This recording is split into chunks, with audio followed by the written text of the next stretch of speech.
Thank you for being so patient with us.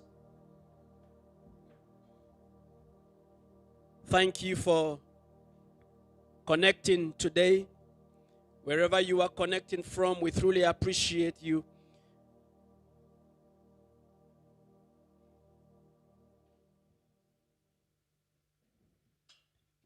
It is indeed exciting moments.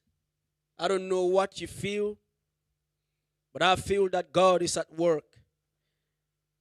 And I want to encourage you today on the theme, the love that proves. There is a love that proves. Jesus spoke of that love when he was speaking to his disciples. These were some of his very, very close meetings with his disciples when he sat with them in a closed room and he started talking to them heart to heart because his time was already winding and he knew that the people were coming to get him. And he went in this closed room and he sat with his disciples and he was eating with them.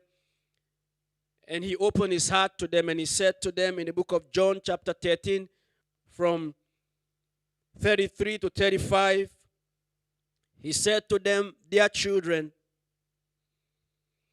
I will be with you only a little longer. And as I told the Jewish leaders, you will search for me, but you cannot come where I am going. So now I am giving you a new command." Jesus said, "I am giving you a new command. Love each other just as I have loved you. You should love each other. Your love for each other will prove to the world that you are my disciples." There is only one thing that proves that we are of Jesus Christ, is the love that we show to each other. Is the proof that we have been with him. Is the proof that we have walked with him. Is a proof that we have been encountered by the Holy Spirit. It is a proof that we have God living in the inside of us. The only one proof that you and I can show is the proof of love. And this type of love, I don't want to talk about the different type of love. You may have heard of that. But this type of love is not just love that you can get from the surface. It is a depth type of love. It is a love that is beyond every condition.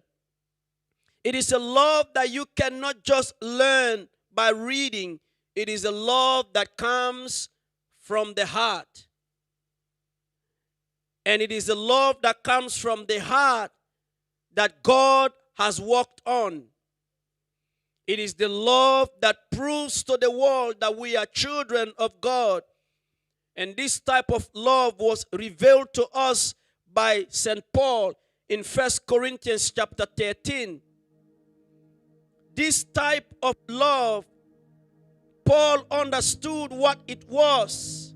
And he started talking to the church in Corinth about the type of love that we make the whole world to know that we have been part of Jesus Christ.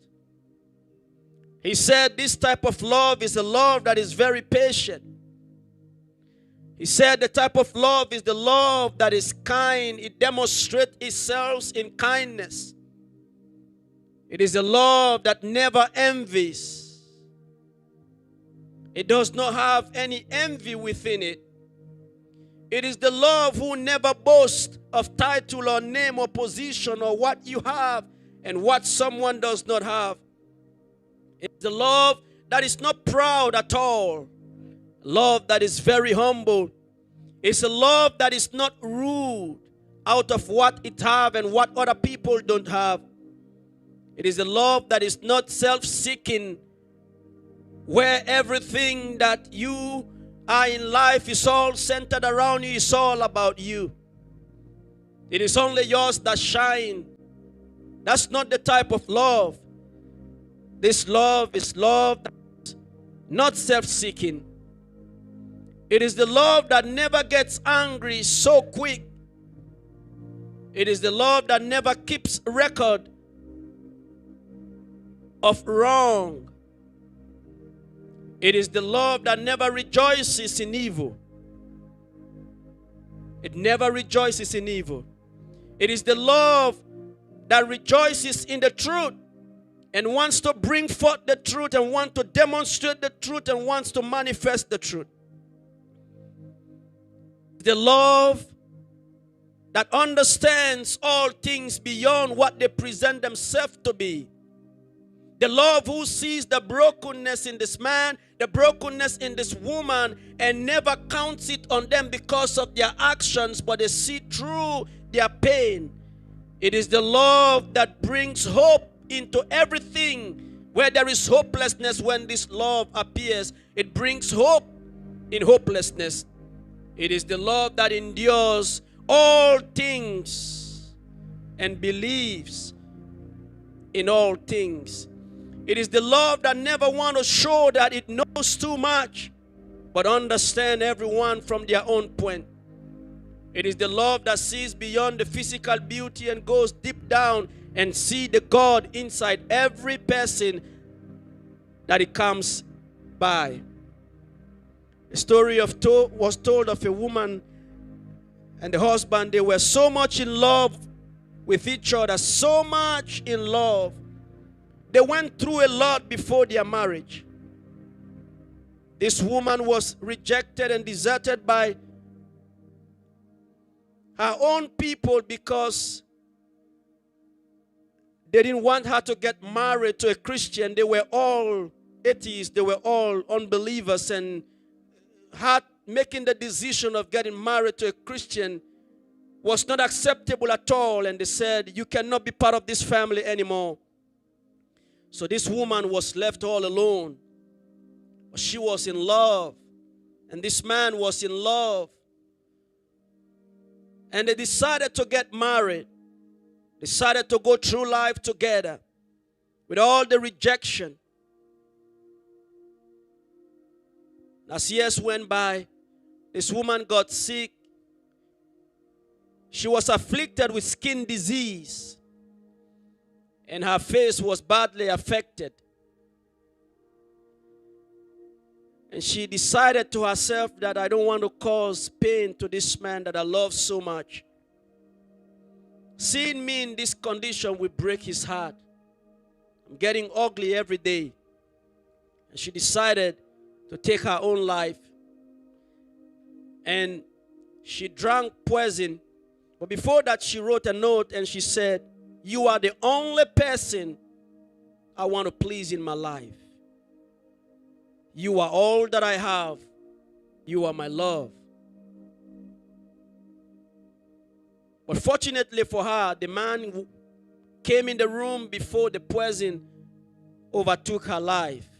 She was rushed to the hospital, and by the grace of God, she did not die. This man read the note, and he said to himself, what can I do to make this woman feel that I don't just love her because of her beauty, but I deeply love her in my heart? He got in the car and he got involved in an accident, and he was declared legally blind, meaning he could not see. And this woman found peace in that because she said, he never sees my face anymore. We can love ourselves even better. And this love got deep and very deep. And they loved each other so much, even beyond what they used to do before. And as years went back, this woman died. And on her funeral, the man came to pay his last respect. He took off his glasses and say, I want to see my wife's face for the last time. And all the people that were sitting down, they went, well, this man is blind. And he looked at the congregation and he said to them, I'm not blind. I can see. I beg the doctor to declare me blind so that my wife will not feel embarrassed. I saw her every day, and she looked beautiful every day. That day, everyone in this woman's family in that chapel gave their life to Jesus Christ. Because the love that was demonstrated there was the love of God. It's not the love that looks at the beauty of man. It's not the love that seeks the position. It's not the love. It's beyond everything.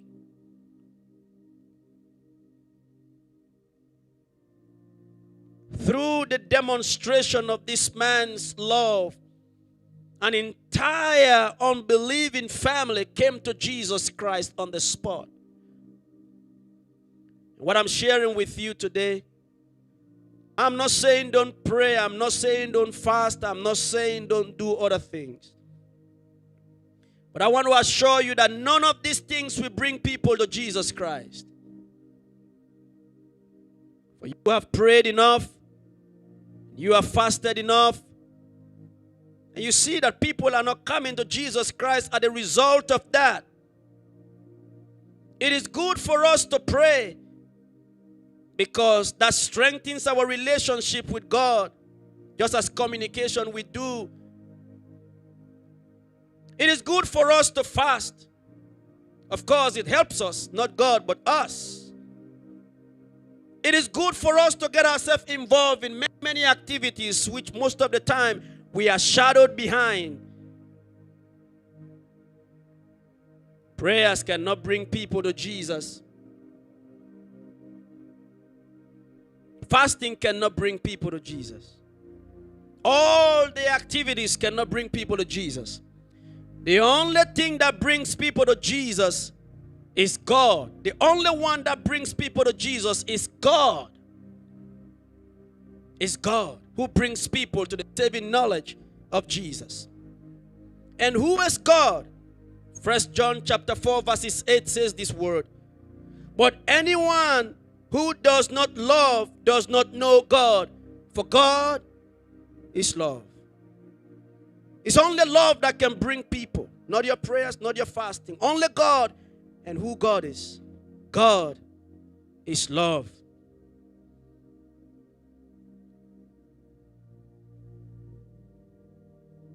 Christians, our love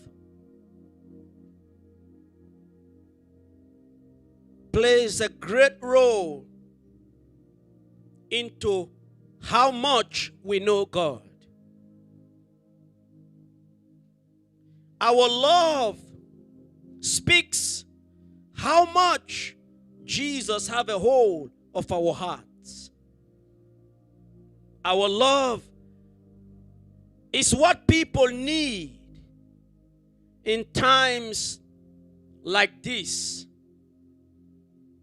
Our love is what shines like the light. Our love is what attracts people to us. Love is a magnet.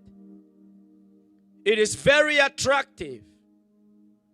The more you let God take over your life, the more you let love take over your life, because God is love. Show me a man or a woman who has met with Jesus Christ. I can show you a man and a woman who loves beyond everything, who honors, who respects, who does not see people in their fault, who does not see people in their mistakes, who does not capitalize on people's mistake to show their perfection. Tell you something. There are many, many, many Christians today that will not be holy until they point someone's wrong. That's the only time they can prove themselves holy, until someone is pointed wrong. That is the wrong way to prove your holiness. And I can tell you that if you want to point to someone's wrong before you are made right, you are wrong. And that's how most of the time we defend ourselves, because we are wrong, but we don't want to be seen wrong, so we need to point people to someone else's wrong. Let us learn to love, for love covers everything.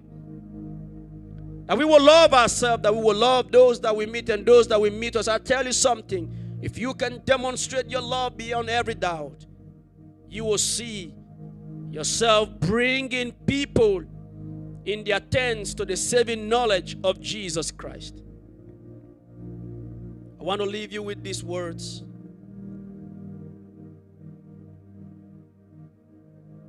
Prove by love that you are the disciple of Jesus Christ. Wherever you are, just want you to go a little bit deeper inside you.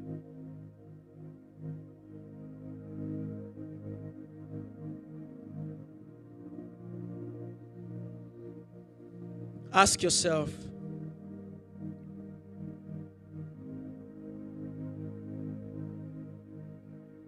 am I a patient person? Ask yourself, am I kind? Do I envy people because they have what I don't have? Am I boastful?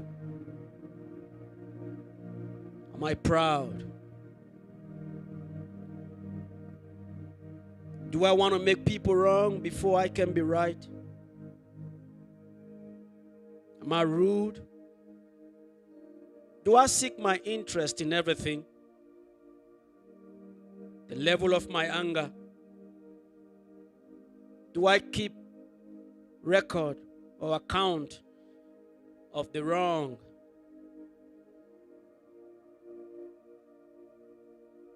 What is the condition of my heart? Do I also always want to bring truth? Do I believe in everyone I meet? Do I bring hope to those that are hopeless? Do I endure?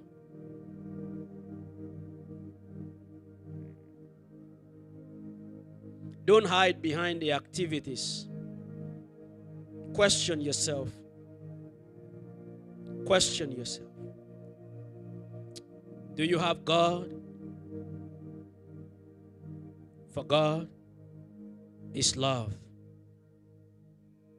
And I guarantee you, if you can demonstrate the love of God, you will bring many to the saving knowledge of Jesus. We should be fountain, for souls are dying without Him. Father, we come before you today that you will touch our hearts as a church, as a family, as a people. Touch our hearts. That we will love beyond our interest. That your love will saturate our hearts. That your love will seize us. That we will see the perfection in imperfections. That we will see the real person through their pain. That we will be selfless.